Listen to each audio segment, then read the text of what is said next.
JavaScript আর PHP এর সাথে আমরা বেসিক যে এইচটিএমএল আমরা শিখছি, সিএসএস শিখছি, সেগুলা হচ্ছে আমাদের জানা থাকা লাগবে। বাট আলাদাভাবে এইচটিএমএল বা সিএসএস থেকে আপনাদের কোশ্চেন দেওয়া হবে না, যেহেতু এটা মিডের সিলেবাস ছিল। তো আমাদের যেটা করতে হবে, জাভাস্ক্রিপ্টে আমি যা যা পড়াইছি, যেমন জাভাস্ক্রিপ্টে প্রথম দুইটা ক্লাসে আমি বেসিক পড়াইছিলাম। জাভাস্ক্রিপ্টে সিনট্যাক্স, নরমাল একটা ল্যাঙ্গুয়েজ, প্রোগ্রামিং ল্যাঙ্গুয়েজ যেরকম সিনট্যাক্স থাকে সেগুলো দেখাইছিলাম। তারপর কিছু জাভাস্ক্রিপ্ট ডম এর কিছু কাজ দেখাইছিলাম। ডম নিয়ে দুইটা বা তিনটা ক্লাস দেখাইছিলাম। কিভাবে এলিমেন্ট চেঞ্জ করি, কিভাবে অ্যাট্রিবিউট ভ্যালু চেঞ্জ করি, ডিফারেন্ট টাইপস অফ ডমের কাজ দেখাচ্ছিলাম, সেগুলা দেখবেন। তারপর ব্যাকগ্রাউন্ড কিভাবে জাভাস্ক্রিপ্ট ব্যাকগ্রাউন্ড বা জাভাস্ক্রিপ্ট অবজেক্ট গুলা কিভাবে কাজ করে, হ্যাঁ, কিভাবে জাভাস্ক্রিপ্টের উইন্ডো যে পপ আপ মেথড গুলা বা পপ আপ বক্সের যে মেথড গুলা সেগুলা কিভাবে কাজ করে, যা যা পড়াইছি। শুধু যে তিনটা স্লাইড পড়াইছি সেটা না, স্লাইড দিচ্ছি তিনটা, বাট ডাব্লিউসি স্কুল থেকেও আমি অনেক কিছু কভার করছি, তো সেগুলা হচ্ছে দেখতে হবে। আর পিএইচপি তে আমাদের হচ্ছে পিএইচপির জন্য 5টা স্লাইড দেওয়া আছে, সাথে আমাদের কিছু ইয়াও দেওয়া, ডাব্লিউসি স্কুল থেকে আমি পড়াইছি। তো প্রথমেই জাভাস্ক্রিপ্টের মতোই পিএইচপির জন্য ইন্ট্রোডাক্টরি যে দুইটা স্লাইড আছে সেগুলো অবশ্যই পড়তে হবে, যে কিভাবে সাপোজ লুপ, ফাংশন, বা হয়তো কোনো পার্টিকুলার একটা মেথড, স্ট্রিং মেথড বা অ্যারে মেথড কিভাবে কাজ করে, কিওয়ার্ড কি কোনো স্পেশাল কোনো কিওয়ার্ড পড়াইছে কিনা। তো বেসিক যে সিনট্যাক্স সেগুলা আমাদের জানতে হবে, ইউজ গুলা জানতে হবে। এরপর হচ্ছে এইচটিএমএল এর সাথে আমরা কিভাবে পিএইচপিটা আসলে ইউজ করব, তার জন্য আমরা ভ্যারিয়েবল পাস করা শিখছি ফর্মের মাধ্যমে, সেটা দেখবো। সেটা করতে গিয়ে আমরা যে টপিক শিখছি সব দেখবো। তারপর ভ্যারিয়েবল পাস প্রথমে ছিল ডাটাবেস ছাড়া, এরপর ডাটাবেস সহ, ঠিক আছে। ডাটাবেস সাথে কিভাবে পিএইচপি কানেকশন দিব, কি কি মেথড বা কি কি ফাংশন আমরা ইউজ করব, কিভাবে ইউজ করব, বা কিভাবে ডাটাবেস ক্রিয়েট করব, কিভাবে ডাটাবেস আমরা টেবিল ক্রিয়েট করব, হ্যাঁ, যে কিছু বেসিক কোয়ারি দেখছিলাম সেগুলা আপনাদের সব দেখতে হবে।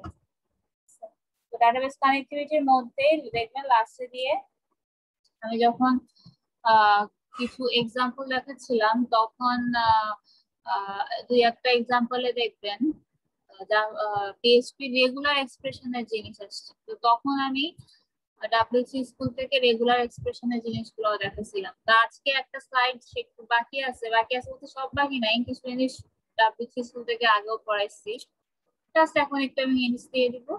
তো এটা হচ্ছে ভ্যালিডেটিং ইউজার ইনপুট, কিভাবে কিসের মাধ্যমে, মেইনলি রেগুলার এক্সপ্রেশন ইউজ করে, আর হচ্ছে স্ট্রিং, কিছু স্ট্রিং মেথড ইউজ করে। ঠিক আছে, স্ট্রিং মেথড গুলো আগেই পড়াইছি যখন প্রথম দিকে যখন এই দুইটা স্লাইড যখন কভার করছিলাম। তো এগুলো আর বলবো না, জাস্ট রেগুলার এক্সপ্রেশনে কিছু জিনিস হচ্ছে একটু হিন্টস দিয়ে দেবো। রেগুলার এক্সপ্রেশনটা কি?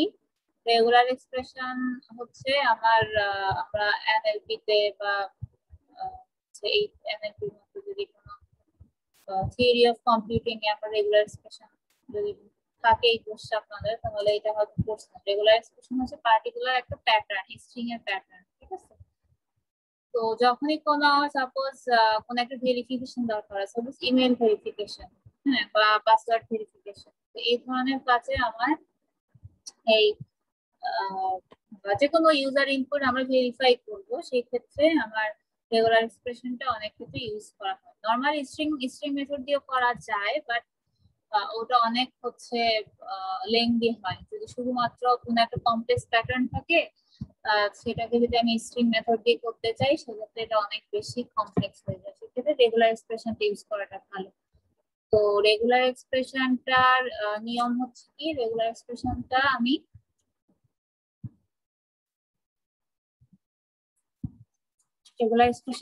হচ্ছে প্রেগ ম্যাচ ফাংশনের মাধ্যমে আমি হচ্ছে ইউজ করব। তো প্রেগ ম্যাচ ফাংশনের কাজটা আমি গত ক্লাসে দেখাচ্ছিলাম, মনে আছে কিনা আমি জানি না। যেমন আচ্ছা এখানে আগে আসি, আগে আমি প্রেগনেন্সি যাওয়ার আগে আমি রেগুলার এক্সপ্রেশনটা কিভাবে লিখতে হয় সেটাও আমি লাস্ট ক্লাসে একটু করে বলছিলাম।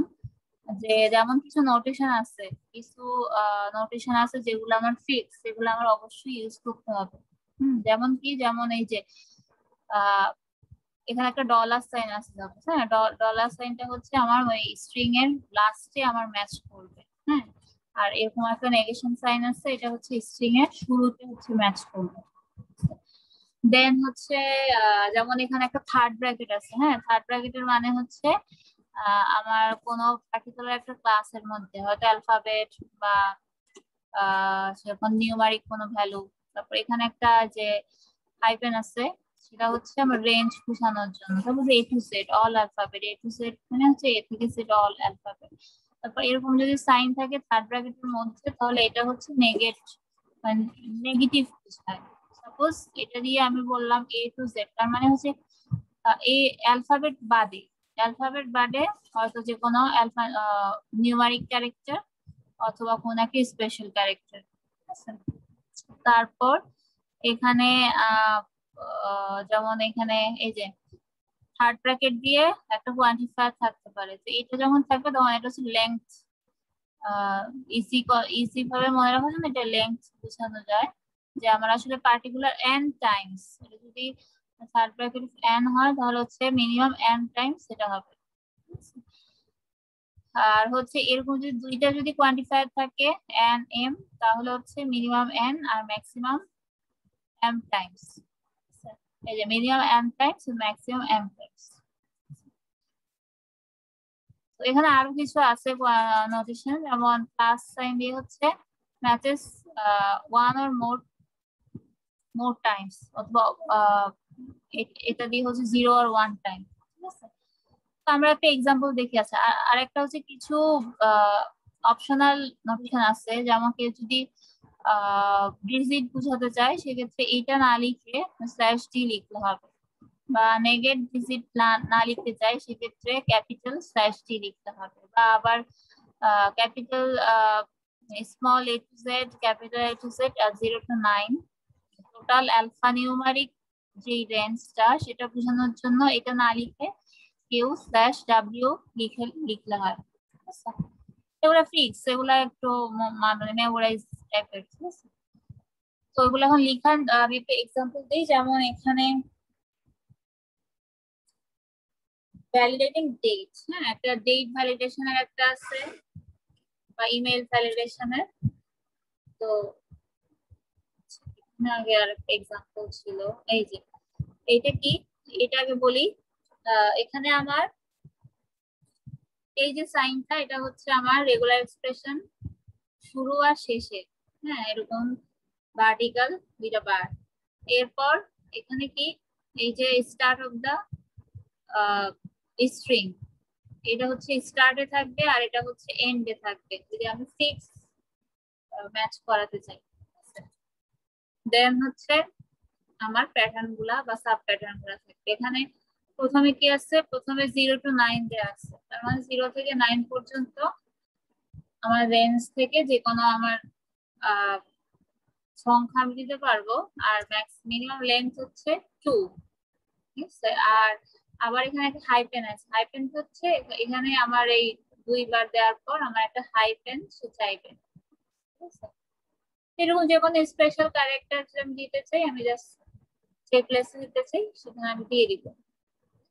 এখানে হয়তো আমার প্যাটার্নটার মধ্যে একটা হাইপেন, বা হয়তো হাইপেন না দিয়ে অন্য কোনো প্যাটার্ন, অন্য কোনো সাইন এখানে হতে পারতো। তো বা এখানে যেমন এখানে এক্ষেত্রে 4 লেংথ 0 to 9 এর মধ্যে চারটা ক্যারেক্টারে আমি হচ্ছে একটা নাম্বার দিব। তো এরকম আমি ডিফারেন্ট হয়তো, যেমন ভ্যালিডেটিং ডেট এক্ষেত্রে ডি দিয়ে, ডি মানে হচ্ছে 0 to 96। ঠিক আছে, বা এখানে আছে এই যে যেমন এখানে হচ্ছে নেগেট দিয়ে, তার মানে হচ্ছে প্রথমে আমার এইটা হচ্ছে নেগেট করবে এ টু জেড ক্যাপিটাল,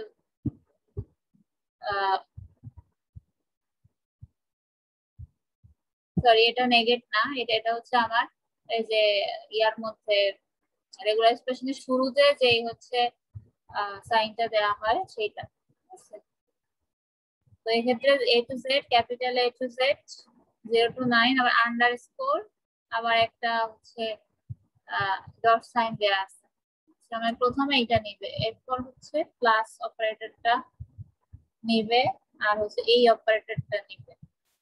এরপর আবার হচ্ছে small A to Z minimum 3 লেন্থের এবং ম্যাক্সিমাম 5 লেন্থের। তো এভাবে হচ্ছে আমি ডিফারেন্ট ওয়েতে যে কোনো ইউজার ইনপুট আমি ভ্যালিডেট করতে পারি রেগুলার এক্সপ্রেশনের মাধ্যমে। এখন ওই যে প্রেগ ম্যাচ ফাংশনটা, সেটা আমি কিভাবে দিব? সেটা হচ্ছে আমার এই যে প্যাটার্ন, এই যে প্রেগ ম্যাচ ফাংশনটা কিভাবে কাজ করে, সেটা হচ্ছে আমার পার্টিকুলার কোন একটা প্যাটার্নটা আসলে স্ট্রিং এর সাথে ম্যাচ করছে কিনা সেটা চেক করে। যদি স্ট্রিংটা প্যাটার্নের সাথে ম্যাচ করে সেক্ষেত্রে প্রেগ ম্যাচ ফাংশনটা 1 রিটার্ন করবে, আদারওয়াইজ 0 রিটার্ন করবে। ঠিক আছে?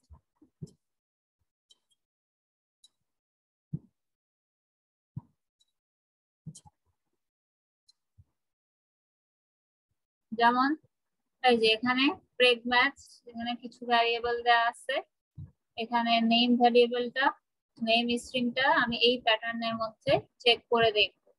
যদি আমার নেমটা ওই প্যাটার্নের হয় তাহলে সে 1 রিটার্ন করবে, আর যদি 0 হয়, আর যদি না হয়, যেমন এখানে এই যে এখানে নট প্রেগ ম্যাচ, তার মানে হচ্ছে যদি প্রেগ ম্যাচ 0 রিটার্ন করে, ইন দ্যাট কেস আমি এখানে ইনভ্যালিড ইনপুট একটা প্রিন্ট করে দিচ্ছি। তো এই ক্ষেত্রে নরমালি এই যে small A to Z, capital A to Z, then এটা হচ্ছে 3 লেন্থ থেকে শুরু করে 25 লেন্থ পর্যন্ত রেঞ্জের মধ্যে থাকবে। তো এভাবে করে হচ্ছে ব্রেক ম্যাচের মাধ্যমে আমি ডিফারেন্ট ভ্যালিডেশন করতে পারবো। এছাড়া স্ট্রিং এর যেহেতু আমার আসলে ব্রেক ম্যাচের বা যে কোনো প্যাটার্ন মানে হচ্ছে স্ট্রিং, হ্যাঁ, স্ট্রিং এর ফাংশনের মাধ্যমেও করা যাবে, বাট সেটা অনেক টাইম কনজিউমিং হবে। বা কিছু কিছু জিনিস, ছোট ছোট কাজগুলো স্ট্রিং দিয়েও করা যাবে।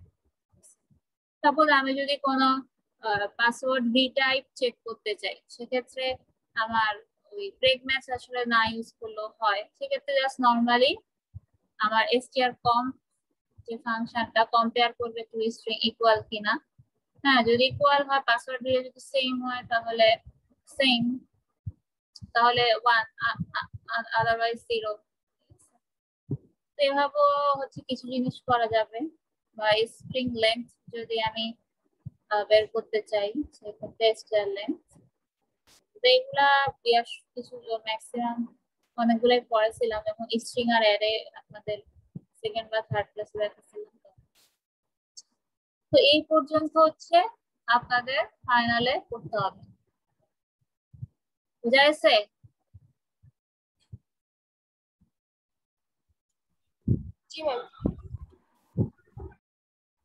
ম্যাম মিডে যেরকম একটা ফাইল বানাইতে দিছিলেন, ওইরকম কি কোনো কিছু বানাইতে দিতে পারেন?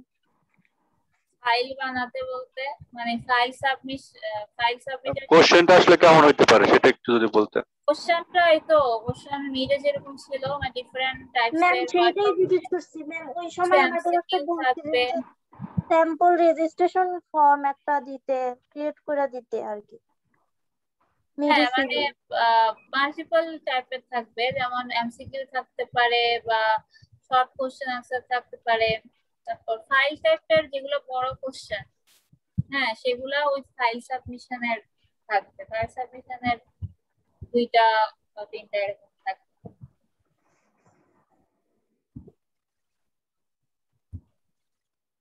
ঠিক আছে? জি ম্যাম। ওই ফাইল সাবমিশনের সময় একটু খেয়াল রাখবেন কি ইনস্ট্রাকশন দেয়া। অনেক সময় দেখা গেছে যে আমি আমি হয়তো বলে দিব যে ওয়ার্ড বা পিডিএফ ছাড়া অ্যাকসেপ্ট করবো না, সেক্ষেত্রে অন্যটা নিলেও হচ্ছে আপনারা আপলোড করতে পারবেন। আর হচ্ছে একটা ফাইলের মধ্যেই হচ্ছে সব, একটা ফাইল বলতে সাপোজ একটা কোশ্চেন, সাপোজ 3 নাম্বার কোশ্চেনটা ফাইল সাবমিশন, তো সেক্ষেত্রে 3 নাম্বার কোশ্চেনের জন্য একটা ফাইলে সাবমিট করবেন। মাল্টিপল ফাইল সাবমিট করলে সেক্ষেত্রে আমার টাইম বেশি লাগে। আমি এটা কি জিপ ফাইল করে করবো? জিপ নট নেসেসারি, যেমন আপনারা তো লিখবেন হচ্ছে ওয়ার্ডে লিখবেন, না, তো সেক্ষেত্রে আপনার জিপ করা কেন, মানে কেন দরকার হচ্ছে? ম্যাম বুঝছি। একটা কোশ্চেনের একটা ফাইলের মধ্যেই তো আপনার একটা কোশ্চেন হয়ে যাচ্ছে। জি ম্যাম। যদি কোড তো আসবে, দুইটা কিছু কোশ্চেন তো কোডের আসবে স্বাভাবিক, তো ওগুলো আপনারা হচ্ছে ইয়াতে করে এডিটরে করে ওটা নরমালি যেভাবে রিপোর্ট দিতেন বা অ্যাসাইনমেন্ট দিতেন ওভাবে জমা দিবেন।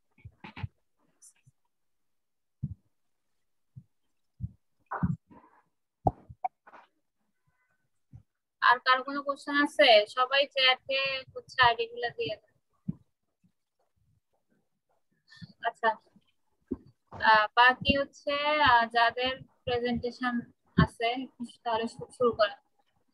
ম্যাম আমি শুরু করব? হ্যাঁ আমরা দিতে চাচ্ছিলাম।